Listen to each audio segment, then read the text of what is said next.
American politics when using the term for a son of God, because in China or in Asian countries, a son of God is Buddha, is a Buddha.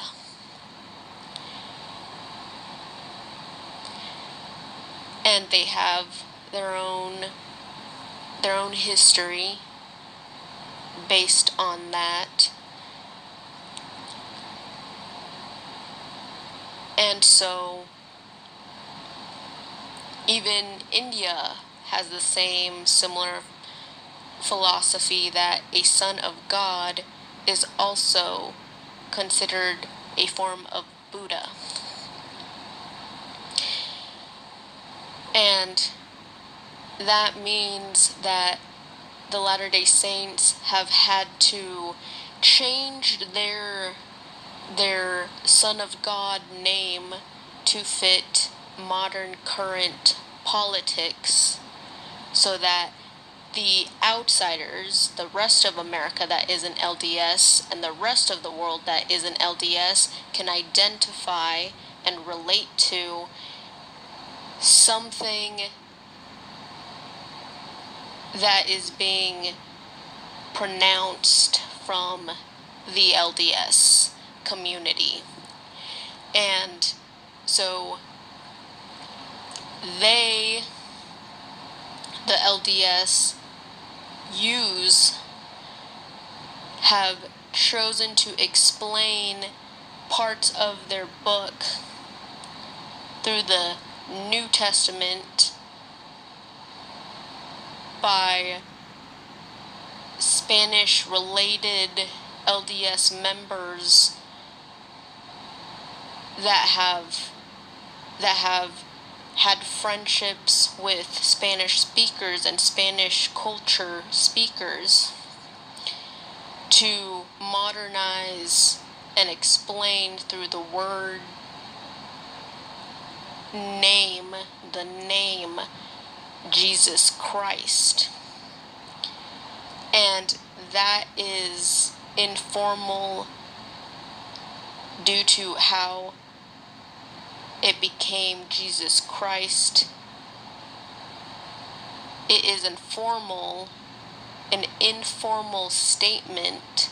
saying they are followers of Jesus Christ, which is the connection to their name, Latter-day Saints,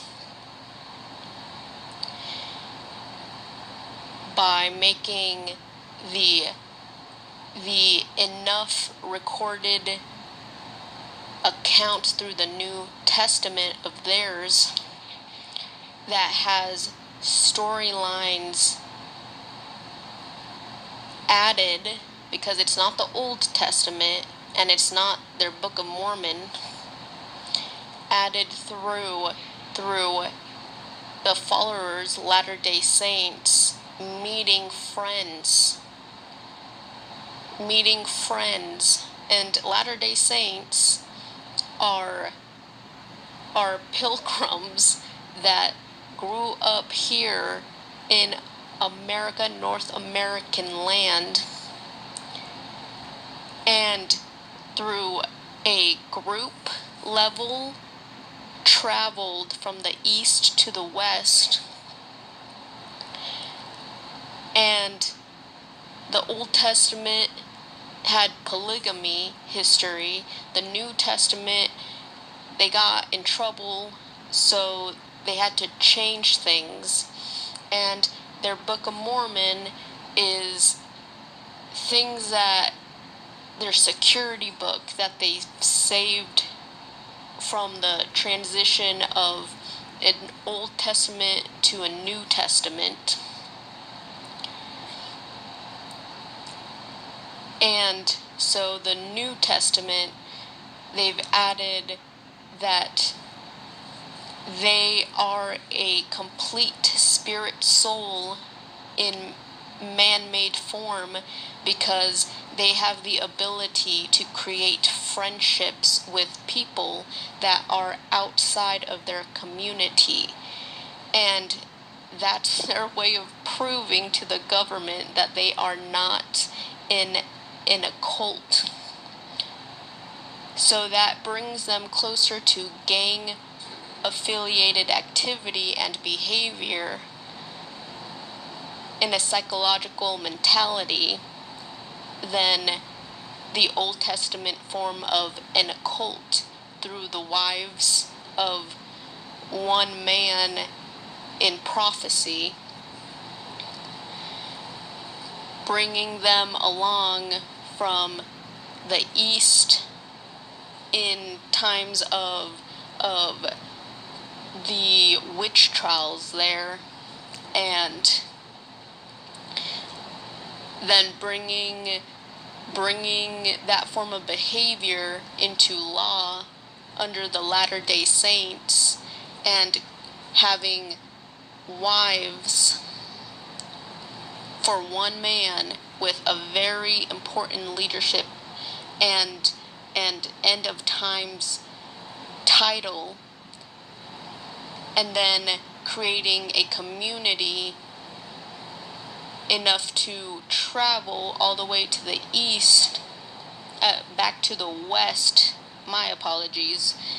not the east, back, or staying in the east, but traveling to the west side of North America and creating towns, and through the paperwork and contracts that creates different territories if they don't own a complete town, or the majority of things that are owned by LDS members. And who knows, there's a Walmart in Rexburg, Idaho, which means that it could be the same thing as the Maverick, which has investments from LDS members and then employees in management positions that are LDS members.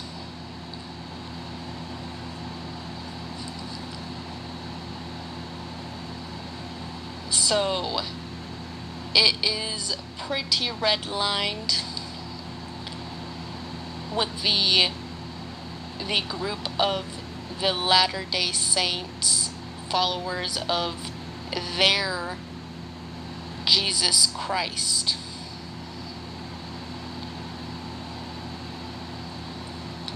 They are not Christian Jesus. They are only Christian politically, online, or through their own words, meeting someone outside of the community, based on the New Testament helping them keep their LDS name and their history all the way from their New Testament and keeping their Old Testament book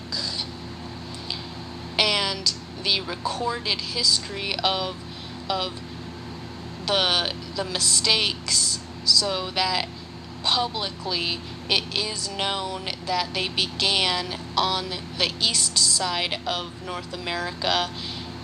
around the time of, well, they have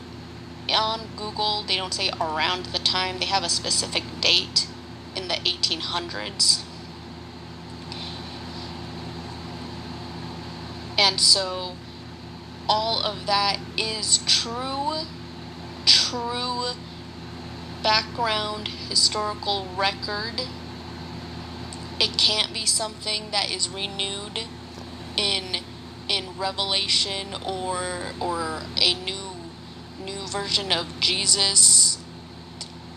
that was rebirthed. through the Book of Mormon.